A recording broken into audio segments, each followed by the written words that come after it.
Salam bahagia, saya Adlin M. Zabri. Selaras peranan Malaysia sebagai pengerusi ASEAN 2025, pelbagai program berkaitan ASEAN dan isu semasa berhubung masa depan rantau ini dan global telah disusun rapi. Dan hari ini pada 24 April 2025 berlangsung satu forum bertajuk Road to ASEAN Vision 2045 When Expectation Meet the Reality. Vision ASEAN 2045 adalah pelan strategik bagi pembangunan ASEAN dalam 2 dekad akan datang, bertujuan memastikan rantau ini terus sebagai satu kawasan yang progresif, inovatif dan dinamik. Kepimpinan Malaysia pada tahun 2025 ini sebagai pengerusi ASEAN adalah kritikal, khususnya dalam suasana ekonomi dunia yang begitu mencabar dan tidak menentu akibat keputusan yang diambil oleh Presiden Trump.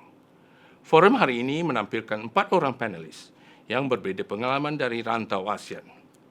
Mereka terdiri dari Datuk Seri Samsul Iskandar Muhammad Hakim, merupakan Setiausaha Politik Kanan kepada Perdana Menteri, Ambassador Jesus S Domingo, Setiausaha Rendah Keselamatan Awam dan Hal Ehwal Konsular, Jabatan Hak Ehwal Luar Filipina, Ambassador Nelson Santos, Penasihat Kanan Diplomatik Presiden Timor Leste, dan Dr. Jayant Menon, Fellow Kanan Institut Yusof Ishak Singapura yang juga merupakan mantan pakar ekonomi HS Asian Development Bank. Forum hari ini dianjurkan oleh Foreign Policy Community of Indonesia. Mari kita ikuti perbincangan dan perkongsian idea yang disampaikan oleh para panelis sepanjang forum ini.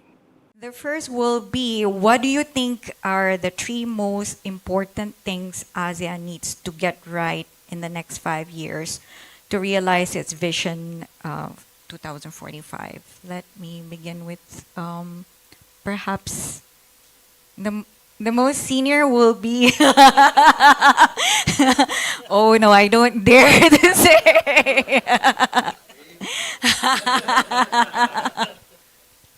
Let me go to the furthest right, Dr. J. Dr. J. Menon, I'm sure that, if we read the headlines, the tariff is all what we, heard and read. So what do you think that ASEAN needs to get right in the next 5 years or even next few months?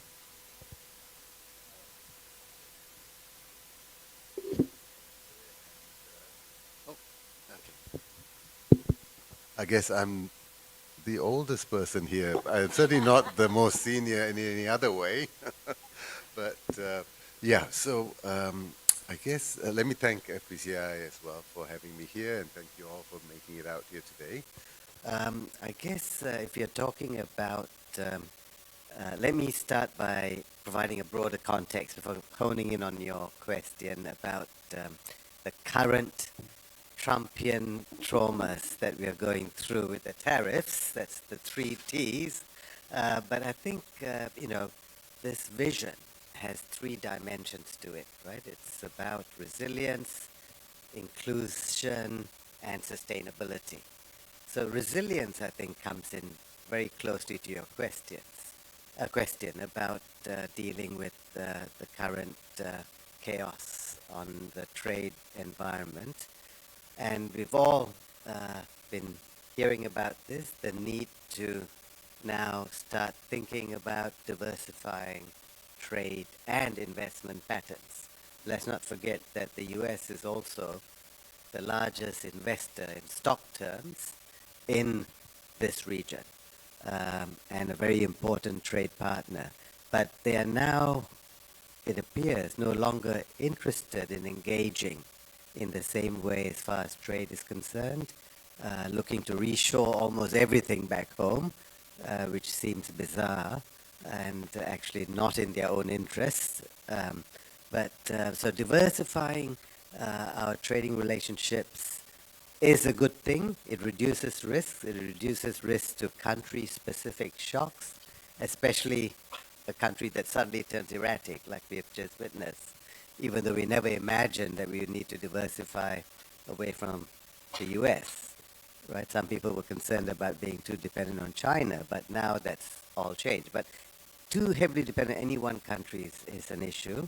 And I think this provides that opportunity in a crisis to look at more varied trade and investment patterns. On inclusion, again, this is a long-term objective, but the work has to start now, in the next 5 years or earlier. We have to remove barriers that prevent greater participation in the labor force. These are mostly national initiatives, but ASEAN can play a complementary role, especially when it comes to reducing barriers on labor mobility within the region, right? So far, they've got the mutual recognition arrangements for skill categories, but most of the labor movement in ASEAN is in the low or unskilled categories. And most of that is unrecorded, right? This is not a good thing. We have to bite the bullet on this before 2045, starting as soon as possible. And finally, on sustainability, I think, of course, we're all concerned about the green transition, especially again with what's happened in the US. As you know, President Trump has called climate change a hoax and has, threatened to pull out of the Paris Agreement. So we cannot let this derail the effort. We have to work together as much as possible, with or without the US, towards this objective. From an economic point of view, I think I'm the only one here who's willing to admit to being an economist on this panel. So from an economic point of view, the focus should be on the green growth agenda. This is that intersection where you don't trade off growth for climate. There are areas where they're complementary. It's mostly a trade-off, right? But there is that intersection that we can focus on where, moving towards renewable energies and new types of technologies can also involve supporting growth at the same time as working towards that objective. So let me stop there. Thank you very much. So sustainability is important, inclusion is important. Next comes, ASEAN's aspiration to promote peace and constructive dialogue. So let me go to His Excellency Ambassador Jesus Jerry Domingo. So what do you think are the 3 things that ASEAN needs to get right for ASEAN to take active role in promoting global peace and security? Okay. Assalamualaikum warahmatullahi wabarakatuh. Magandang hapon sa inyong lahat. And first, thank to Ambassador Dino for this kind of invitation in the FPCI, and it's great to be back in Kuala Lumpur and to be with very distinguished ladies and gentlemen from all over ASEAN. So, with that question, we first, before this afternoon, we took stock of where we are, and Ambassador Dino had a great opening frame of how we look at ASEAN and the way forward. And one point, excellent point he started with is that, global leadership is up for grabs. But at the same time, and I think really the key theme here is how do we make ASEAN more people-centric? So all those things considered, and thank you, Dr. Menon, for your great opening, I'd like to share this thought that we placed a lot of stock on ASEAN centrality, meaning that we are the driving force when the world comes to the Asia-Pacific, Indo-Pacific, Southeast Asia. But let's also think about what we could call ASEAN universality. How does ASEAN project itself as a force for good, as a new player that offers itself for global leadership? So that's the first point. Let's think in terms of ASEAN universality. And then, if so, how and where and what can we do to better offer ourselves as a model, as a friend, as a brother and sister to the rest of the world? So, one, let's build on what ASEAN has already done. And I think many have said that ASEAN is the most successful regional organization, well, maybe compared, say, to after European Union or whatnot, but you see the EU has challenges. I think one strength of ASEAN, we were criticized that it was a shortcoming, but we're really seeing the benefit of it, Musiwara. we do things in consensus as a family. And it seems that the rest of the world is so intent on competition, proving who's number one, who's the best, whereas ASEAN is all about how we can all hold hands and come together. And what are some concrete best practices? Now, one of the tragic things about the Philippines is that we definitely lead in terms of natural disasters. But tragically, things that we thought would just be in our part of the world have visited our other brothers and sisters. I'm referring to the Myanmar-Thailand earthquake. You know, if you know the Philippines and Asian Development Bank, that's what's going to happen. But it happened. But what was a great moment of ASEAN? The AHA Center, the ERAT, the One ASEAN, One Response. So quietly, we've been building up our capacity for resilience, and a component of resilience is disaster risks and disaster risk reduction management. And if we look at our previous major disasters in ASEAN, it tended to be the outsiders that were coming in. But finally, I think the ASEAN resilience disaster management system has proven itself with the Myanmar earthquake just recently, and we're proud that ASEAN contingents from all of ASEAN rushed to the help of Myanmar. But also in the case of Thailand, there was not the need for external support because Thailand itself had also built up its own resilient capabilities. And then, I mean, I could talk all day, but again, since I just have a few minutes, another great practice, though, is how can we promote ASEAN globally? And one kind of an unsung hero of the ASEAN system is the ASEAN committees in third countries. And that basically is in most of the world's capitals, the ASEAN embassies and high commissions form its own kind of diplomatic corps. And, you know, we work very well together. Like when I was ambassador to Wellington, New Zealand, I had been posted to Geneva, New York. The ASEAN committee has been very active. Well, as a family, like we have wonderful ASEAN Sports Day, and we celebrate August, the founding of ASEAN. But also, we also reached out to introduce ASEAN to high schools and secondary schools, to the gourmands. And one thing that was eagerly looked forward to was the ASEAN food festivals. But we also need to see how we can universalize ASEAN to our grassroots. So ASEAN is great, but again, as Ambassador Dino had said, it tends to be, you know, something of bureaucrats, of diplomats. So we've been pretty much stuck on the track 1.5, and 2 in the sense that it tends to be top down. But let's also look at ASEAN from the bottom up. And let's just look at the great practice, and that is the FPCI. So it's great.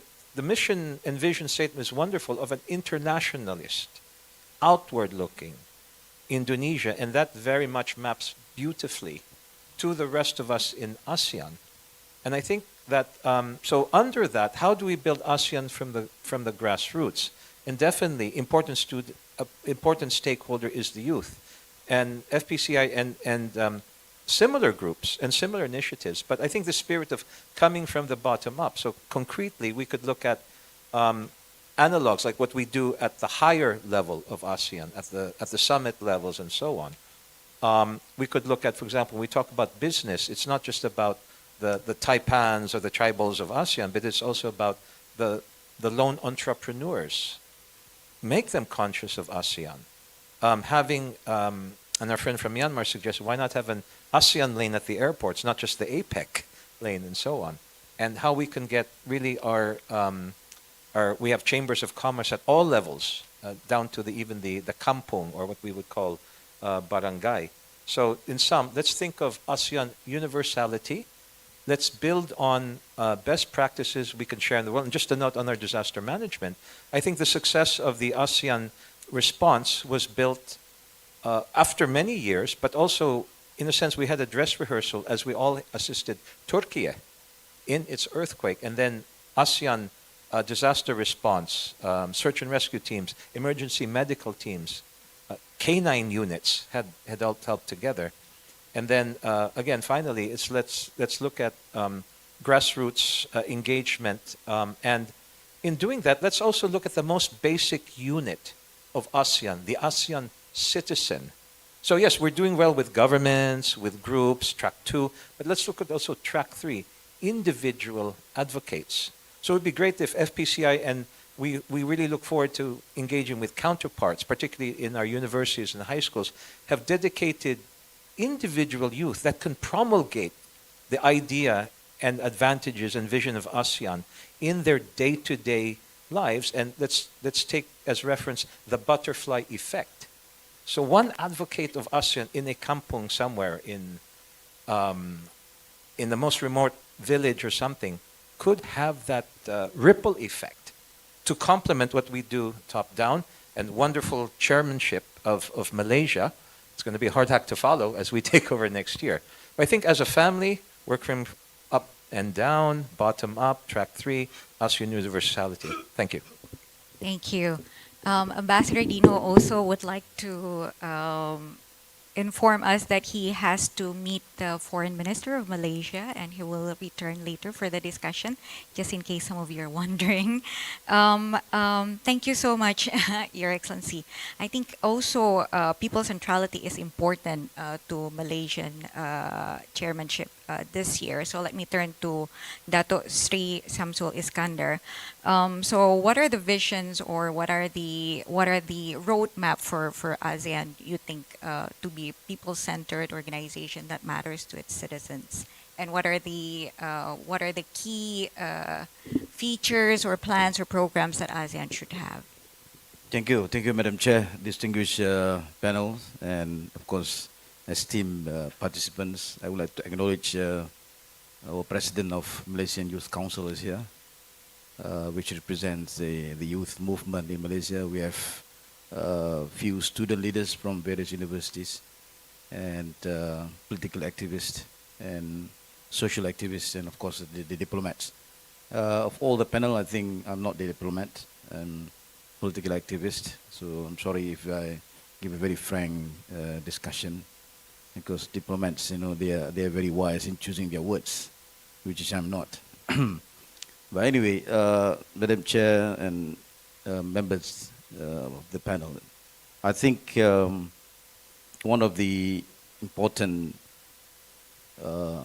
discussion today is how to ensure the ASEAN Vision 2045, ASEAN Community Vision 2045, is going to be a vision that can be worked out for the next generation, because it must not present as only a bold roadmap towards resilient, we discussed just now, innovative, inclusive, and people-oriented community. But I think we stand at the crossroads of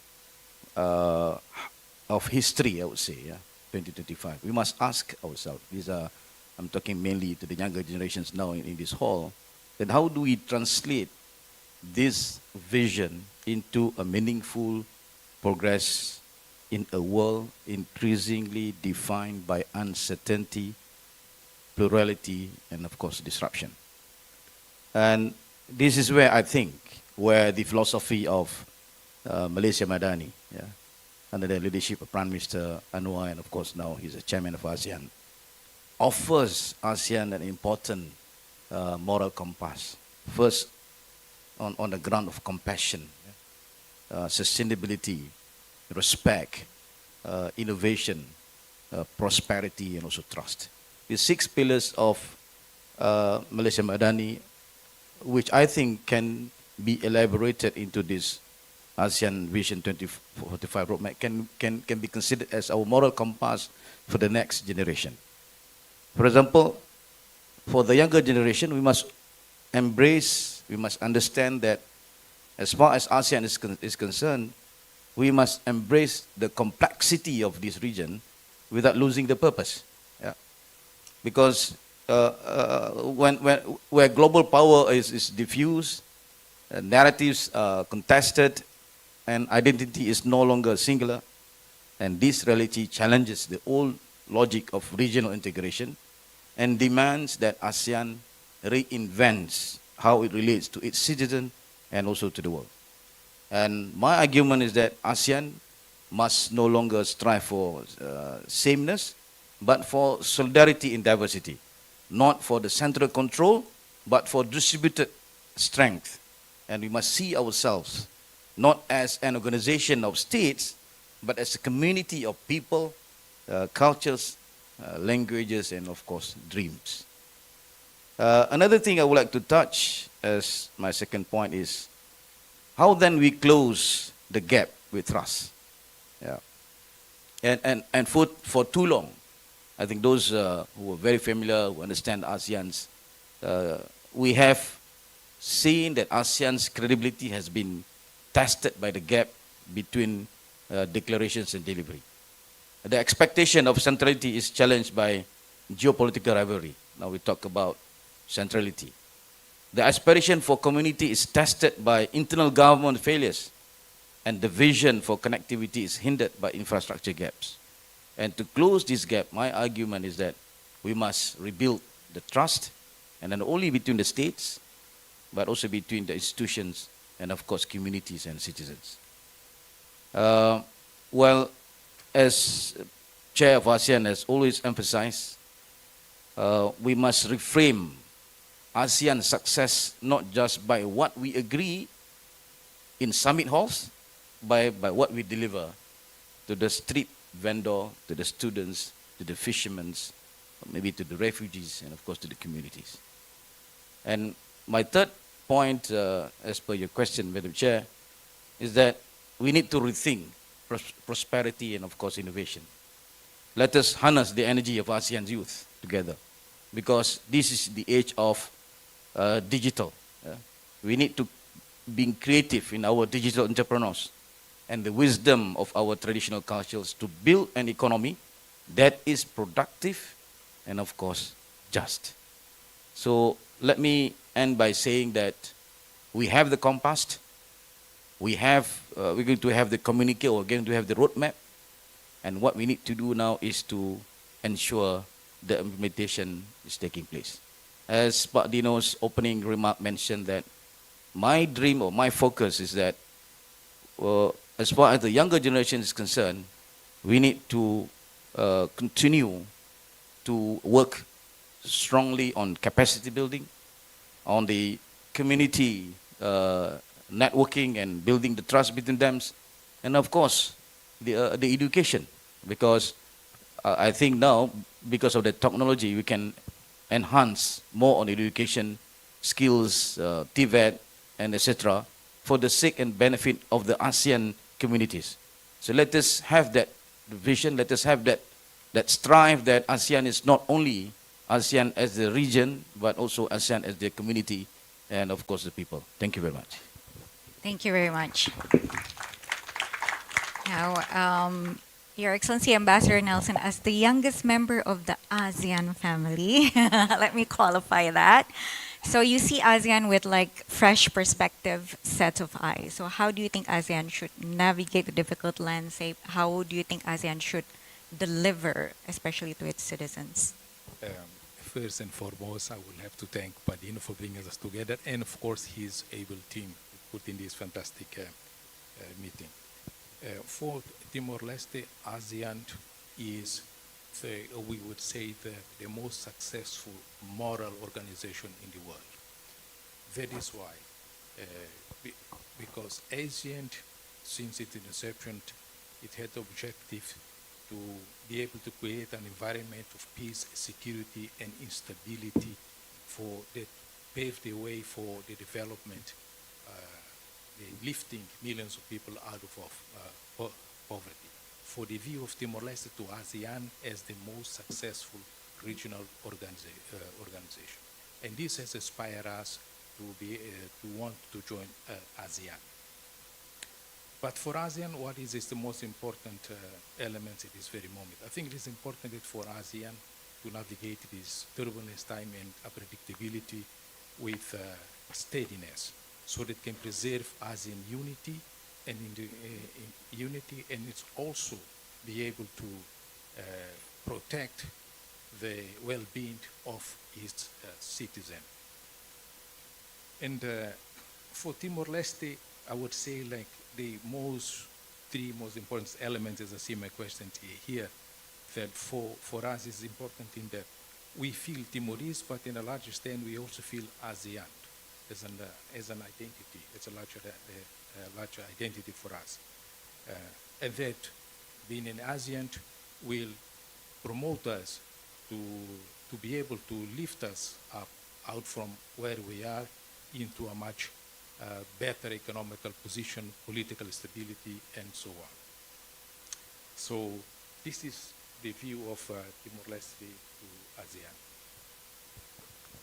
Thank you very much. I think now that we have 100 people present in this room, let me turn to the audience. Should they have any questions, please raise your hand and let me ask the committee to pass the mic. Okay, please introduce yourself, your organization, and who you address your question to.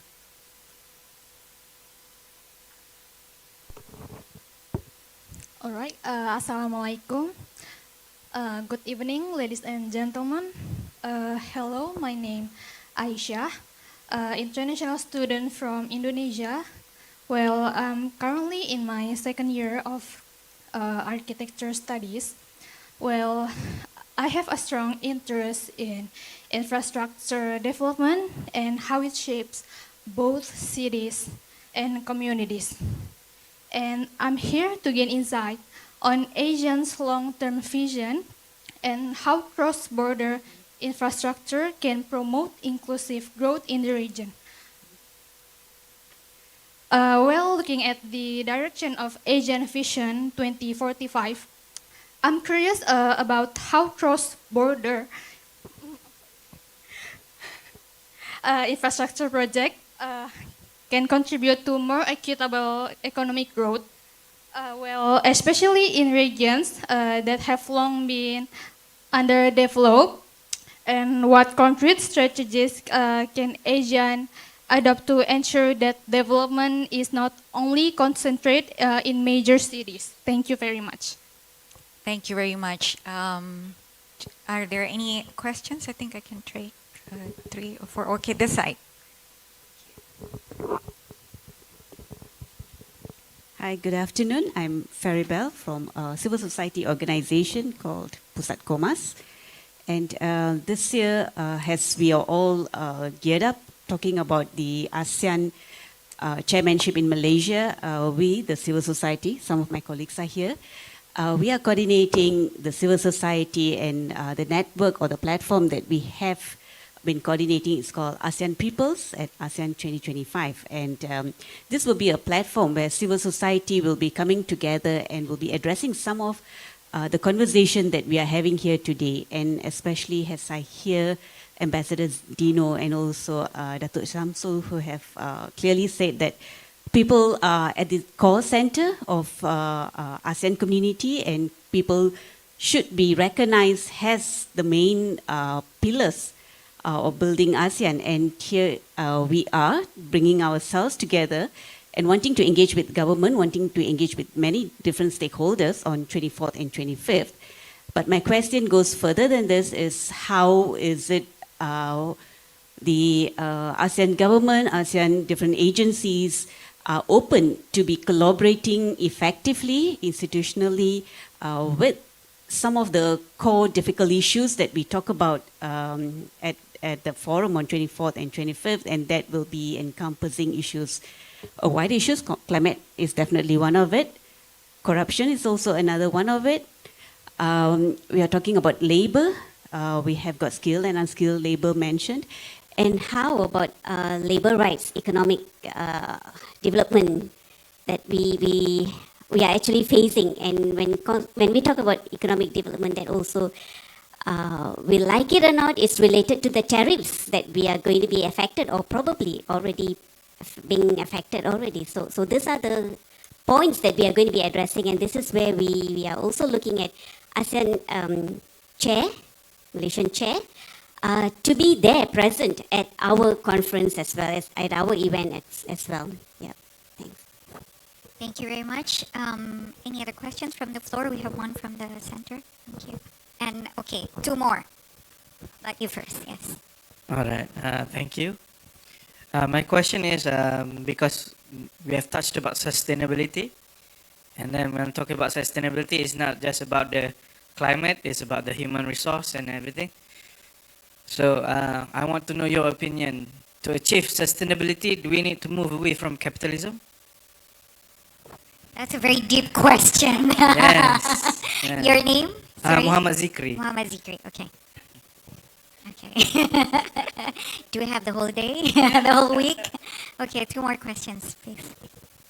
Hi, good afternoon and Assalamualaikum. My name is Najmi. I am from Selangor Youth Community. So we're a company by limited guarantee company. So what we do is that we go into communities in rural areas. We help them through entrepreneurship or education, something like that.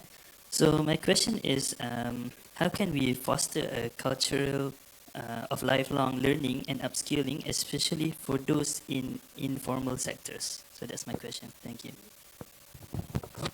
Thank you. I think we have one more question. Someone from, yeah. Oh, okay. After that, okay. Let's collect. I think you first and then you. Okay. Be she first? The lady? Is it the lady? Okay. So my name's Daniela. I'm from the Embassy of Timor Leste. It's my first year, so I do ask for, pardon for my ignorance. But I do have a question in terms of the youth. I believe it was mentioned you guys are planning on youth growth and on educating the youth more about ASEAN. But how do you plan on doing it? Especially given that a lot of the youth, myself included, we don't really have any idea regarding this sort of organization. And I only really learned of this when I joined the embassy. And I'm quite passionate over it, but it's a little bit unfortunate that not a lot of the youth are aware of this, and I wish, I hope that there is an idea or you guys have a plan on how you wish to educate the younger youth, the younger generation over ASEAN and what your plans are, and whether it will be benefiting them, which is probably something that they look at the most. Thank you. Thank you. Youth engagement is something that is core to what we're doing, I hope. Yes, and one more question, and then we'll go to the panel. A very good evening to ladies and gentlemen and panel investigation panels. My question is, as Malaysia prepares to chair ASEAN in 2025, how we can leverage this leadership role to amplify the voice and innovation of Malaysian and ASEAN youth on global platform, especially in context of Vision 2045 and SDG agenda? Because it's a similar question, but it's more detailed on youth voice on this ASEAN, actually. Thank you so much. Thank you so much. So we have 1, 2, 3, 4, 5, 6 questions.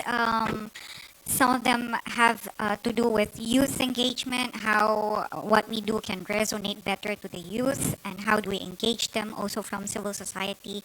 There are difficult issues, how can we marry or collaborate between government, non-government, and ASEAN as an institution?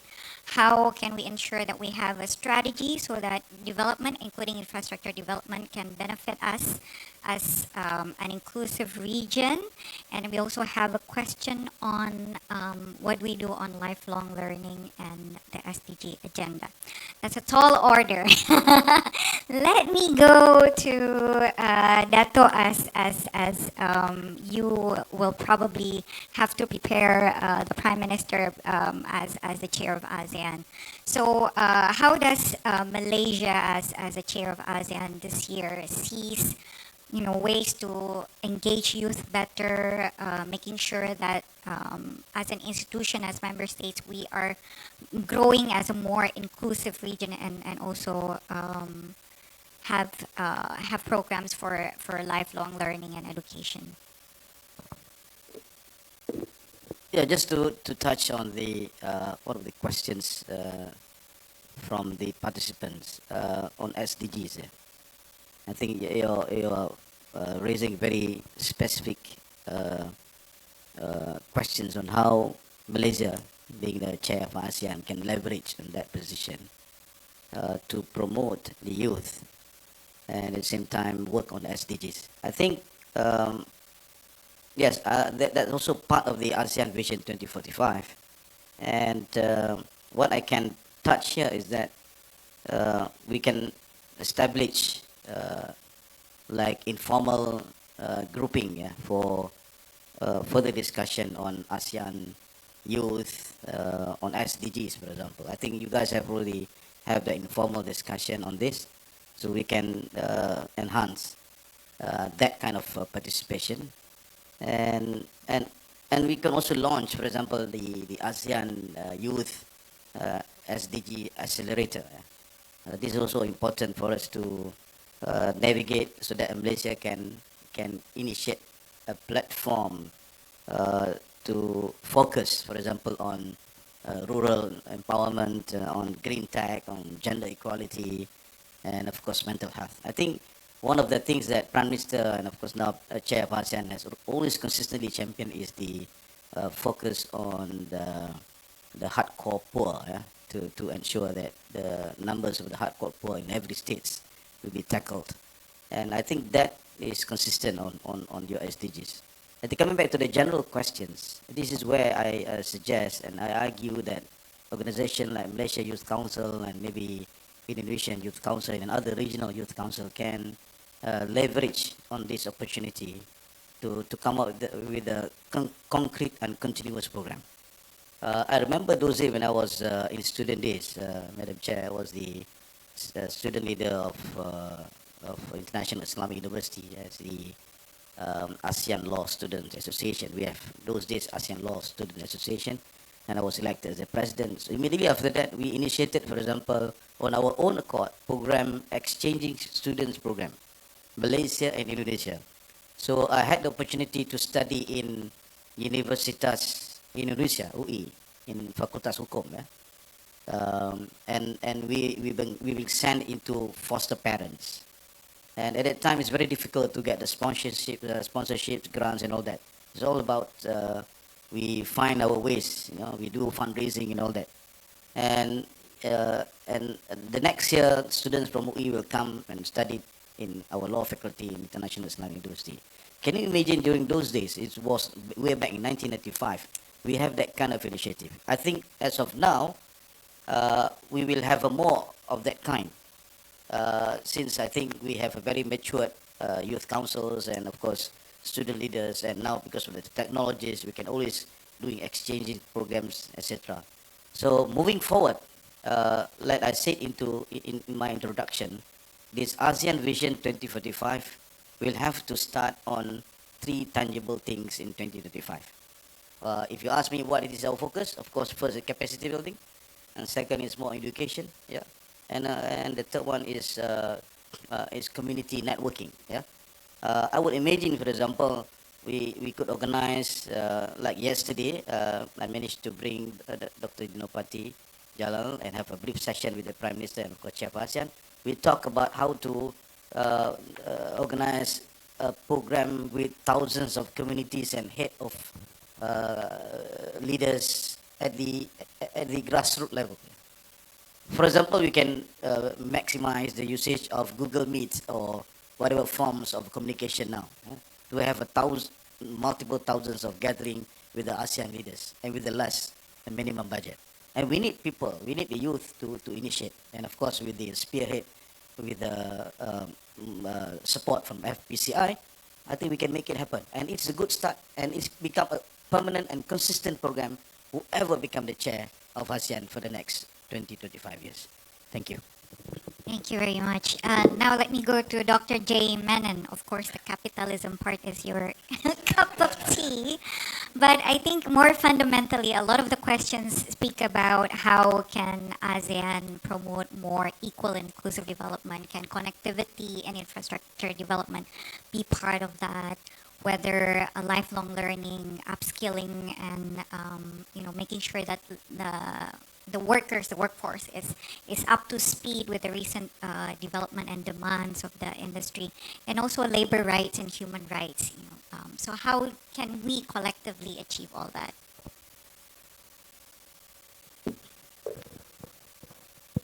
That's quite a mouthful in terms of questions. I know. Let me try my best here.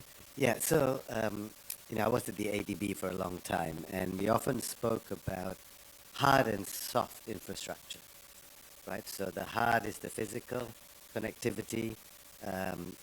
Just very recently, President Xi was in Malaysia, in Cambodia, Vietnam, talking about connectivity, his rail network connectivity plan, and I think giving that a big boost. So very much physical connectivity is very much on the agenda, improving, reducing all kinds of trade and transport costs, and hopefully in an inclusive way. I think this is where there's a soft dimension to it as well. I worked a lot in Cambodia and Laos, and one thing we know about what's happening in the Mekong region is that there's a lot of physical infrastructure that ADB was involved in building, but the utilization rate is still very low, right?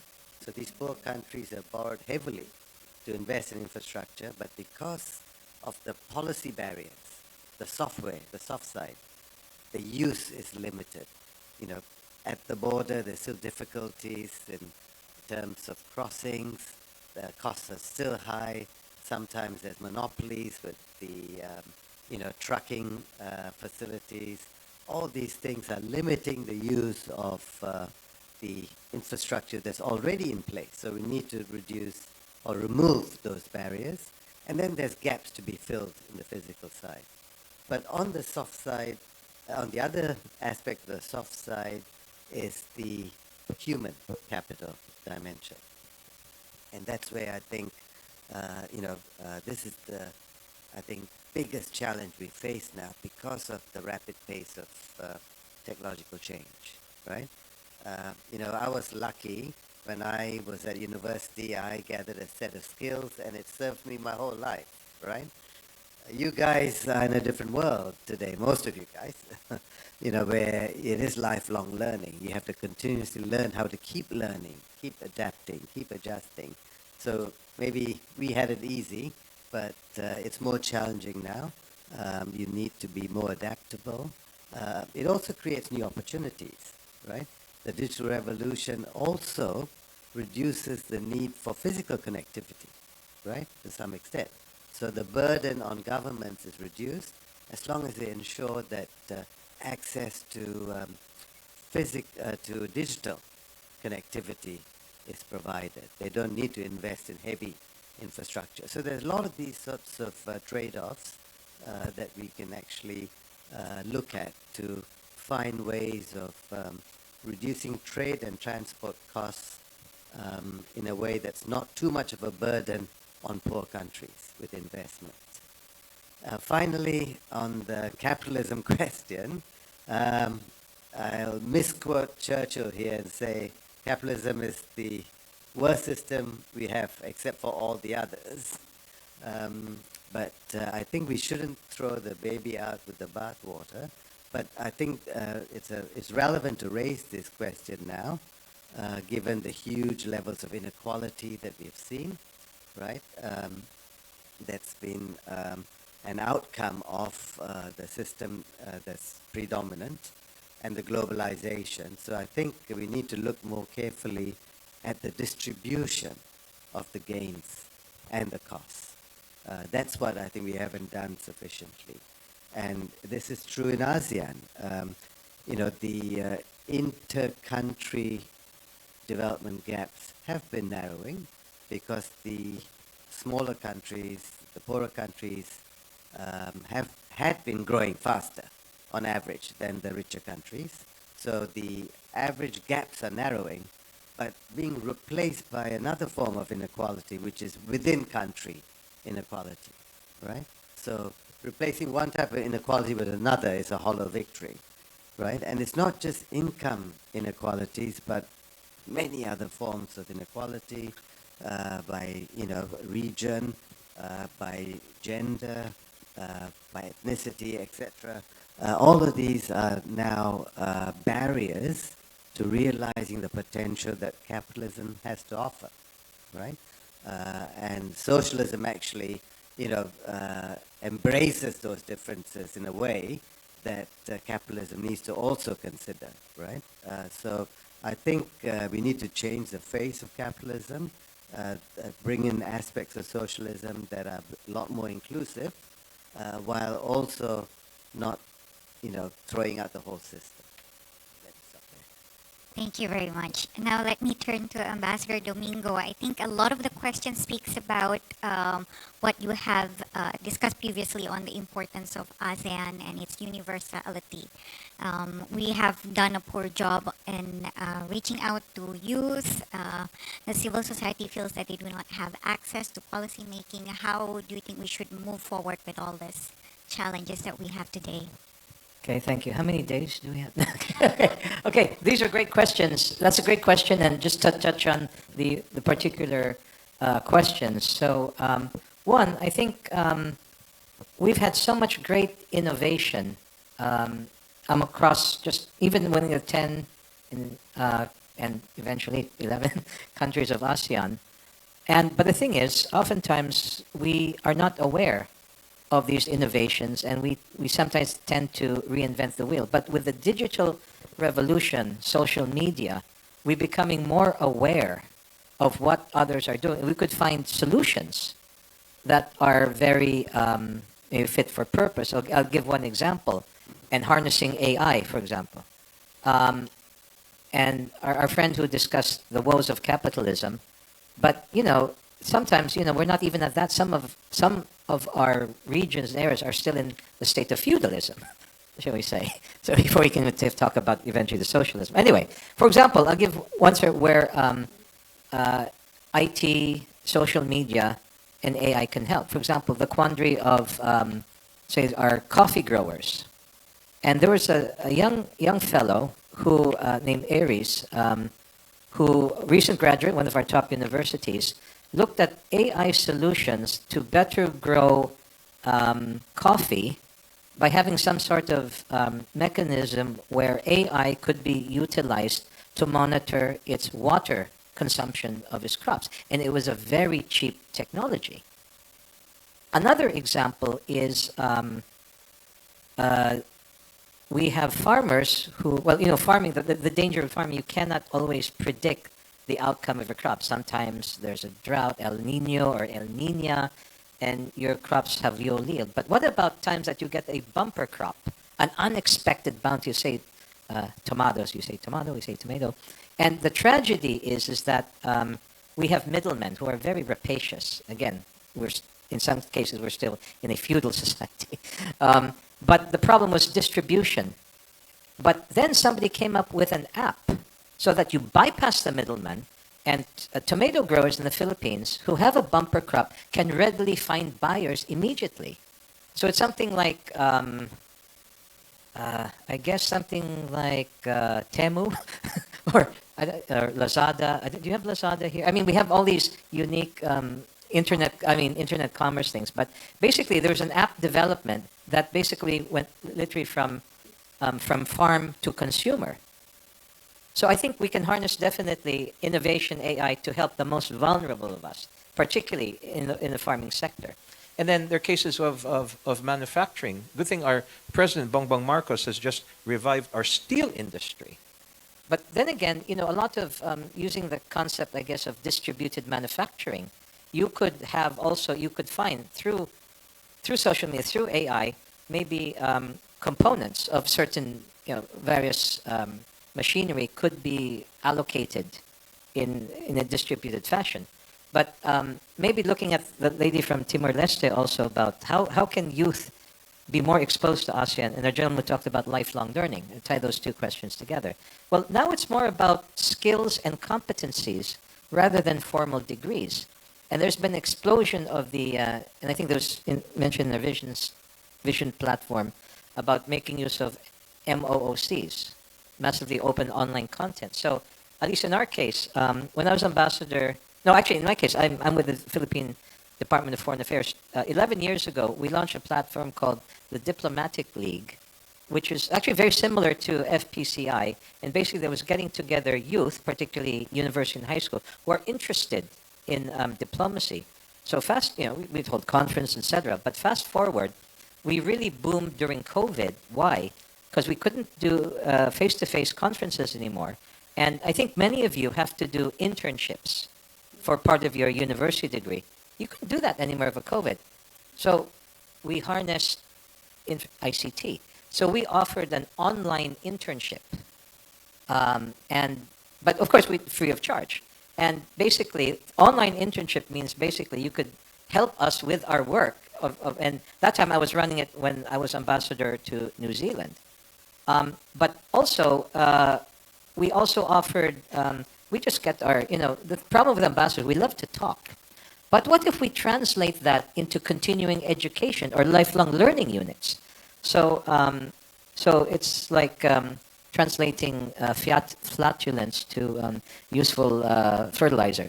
I'm just kidding. That metaphor. But that's how I also got to know Don Gill, our leading professor of international relations, but still very young. Is how we engage with universities offering programs that are basically free of charge but high quality, leveraging information technology. And that's why, again, FPCA is a wonderful platform. It really shows how we could break down these traditional barriers and really engage youth and multiple stakeholders. But so the other thing we did also was just before COVID hit in New Zealand, we organized, when I was mentioning the ASEAN committees of the embassies and high commissions, we organized the first ASEAN New Zealand youth conference. It was basically a crash course in ASEAN. And the teachers were our ambassadors and high commissioners. And lunch was exciting because we had a potluck. Each ASEAN embassy and high commission would offer a dish ranging from chicken curries, nasi lemak, nasi goreng, and different kinds of shaved ice desserts, something we have in common. But finally, I'd like to address the point of architecture and infrastructure. I think ASEAN is very much leading on the use of bamboo as sustainable construction material. And in terms of connectivity, we're archipelagic, some of us are continental. There are also innovations on smarter and cleaner airports and seaports in terms of connectivity, and then smarter green buildings. I think KL is particularly leading on it. So many things. So my point here is, all these questions that we've been asking, you might find the solution in a sister ASEAN country, but let us harness AI, let us harness ICT to let us catalog and also draw attention to solutions that might be literally with our fellow ASEAN neighbors. Thank you. Thank you very much. And Ambassador Nelson, there's a lot of hopes and aspirations of ASEAN, including in promoting youth engagement, civil society collaboration, and lifelong learning. How do you think ASEAN has performed so far? And we have been in ASEAN for so long. Is there any blind spot or things that we may not been aware of? I thought like the previous speakers, they were so eloquent and I feel so much younger. Perhaps I would say first about Timor Leste and a little bit of our population. We are the youngest member, not only, but our population is very young. 70% of the population is under 30. So this is a trend that is not in ASEAN. And this has been a very big challenge for the government. And the government, the priorities for this government is to invest heavily in education, higher education, and also youth employment.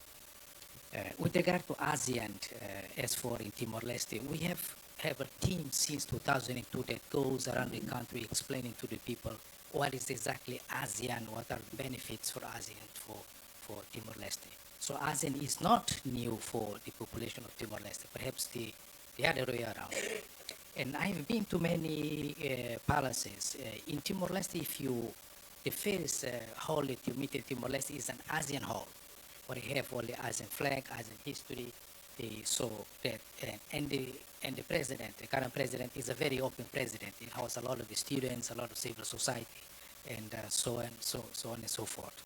So in terms of ASEAN for Timor-Leste is we have very high expectations in joining ASEAN, but I mean we are dreamers anyway because we dream of independence. We are independent. So when we see the vision that's set out in ASEAN, we think it is doable. We think it is achievable. And I would like to touch upon something that Dr. Dino said, which is I think is very important, the issue of a sport. How can, for the youth, and I mean sport, for instance, in Timor Leste, because of we are a young population, sport is very important in our life. If we turn the East Asian Games into ASEAN sport, this could have been a way of promoting ASEAN among the young population.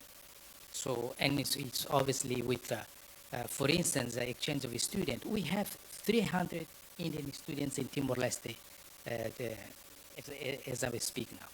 So this could have been also with ASEAN. In fact, we, for Timor-Leste, we have a lot of our students here throughout ASEAN, but we would like to see that ASEAN was also have these exchange programs with Timor-Leste so that we feel not only we are wanting to go on to ASEAN, but ASEAN is also accepting Timor-Leste into this much larger family. So we have enormous hopes in joining ASEAN. We are very positive. We have been always positive. So last time I was very happy when the Padino in Jakarta was very positive about ASEAN outlook, but today he gave a much more not so positive outlook. But anyway, we remain positive. Thank you. Thank you very much. I would like to invite members of the working group if they would like to contribute to the conversation. Yes, Dr. Hafiz. All right. Thank you again to all the speakers. I think let me just raise a question. So, with regards to talking about the digital revolution and the AI and whatnot, it all sounds great and whatnot, right? But I think the main issue of this digital revolution is that we tend to overlook about the underwater cable, right? It is dominated by the two superpowers, yeah? So how, we talked about with the previous session, how can we achieve strategic autonomy when the linkages that is connecting all the ASEAN members and towards the extra-regional partners is still dominant by the superpowers. So how can we have a form of strategic autonomy based on ASEAN-led, ASEAN-led Okay, how many days do we have? So I think the key question is we still, whether we like it or not, there's still strong reliance on two strategic partners, especially we talk about underground cable. How can we achieve strategic autonomy with that in mind? Dr. J, like we're yeah. Well, as I've already admitted, I'm just an economist, but this is more of a big picture, strategic, geopolitical issue. But I think from a purely economics point of view, I would say that, interdependence is not always a cost to be removed, right? Interdependence means a common interest in pursuing the future together, right? Having control of this cable network is only valuable if others are using it as well, right? So everyone needs to see the commonality. I think we're getting a bit sort of sidetracked with Donald Trump's zero-sum game view of everything in the world. Right? These sorts of things are not zero-sum at all, right? There are mutual benefits that go beyond just the sum. And I think strategic autonomy may be something that has its own value, but it doesn't require complete independence from interdependence from other partners. That's how a boring economist will view things, but I'm sure there's a lot more complexity involved from a strategic or international relations point of view. Yeah. But can I also say that I think digitalization offers a lot of other opportunities that we don't often see. We talked about, having an APEC lane, an ASEAN lane. What we need is automated lanes, right? To make it all more inclusive. Why should all these privileged APEC cardholders be allowed easy access while all of us plebs have to queue for hours, right? Even in Indonesia now, in Jakarta, they have automated lanes for everyone, right? And that's where we should be heading. And that's where it'll be a lot more inclusive. And it's not difficult. I think, workers in the Department of Foreign Affairs might not like it, but they can supervise the automated lanes, which is what, we should be heading towards, and that can be redeployed elsewhere. And this raises another issue of digitalization, which is the adjustment costs, right? People will be displaced as we get more automated. How do we then redeploy them? That is a challenge, right? And that's something that we need to think about. I think I come back to this cross-border labor mobility, since we're talking about ASEAN. The younger populations are in the poorer countries, right? And the older populations are in the richer countries. As people get displaced in the lower skilled categories, there's room for cross-border mobility of workers that will benefit both countries. This is one of those unusual win-win solutions, right, which we are ignoring. Donald Trump has specialized in lose-lose opportunities, which are also very difficult to find, but he's found them. But this is a clear case of a win-win that we should pursue. I think Dr. Hafiz is very good thought-provoking questions. Well, I concur with you. I think we have to start somewhere. For example, on the regional cooperation of digital infrastructure. We can co-invest in building and maintaining this regional undersea cable. I think Prime Minister Anwar has many times, as the chair of ASEAN mentioned, his work on ASEAN energy grid, for example. Yeah, so that's, I think, is a good start for us to work together within that framing. And of course, we also talk about diversification, not just dependence. Yeah, we can leverage redundant pathways, satellite technologies, low Earth orbit system to ensure the continuity of, in case of disruption or maybe political coalition in the future. So I think these are the lines that the thinkers and of course those who are in that industry to think within that framing. Yeah, thank you. Thank you very much. Let's give a round of applause for our panelists. Before we close, I will invite all of you to give very short concluding remark or statement.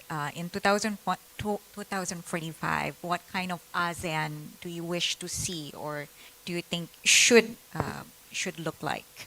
Maybe let me go first to you, Ambassador Nelson, as the youngest member of the ASEAN family. In short, I feel home when I come to Kuala Lumpur or go to Jakarta. That is very deep and meaningful. Thank you so much. You feel like home. Okay. Dato? Well, my age will be 70 during that time. So same age. Still young compared to some senior citizens.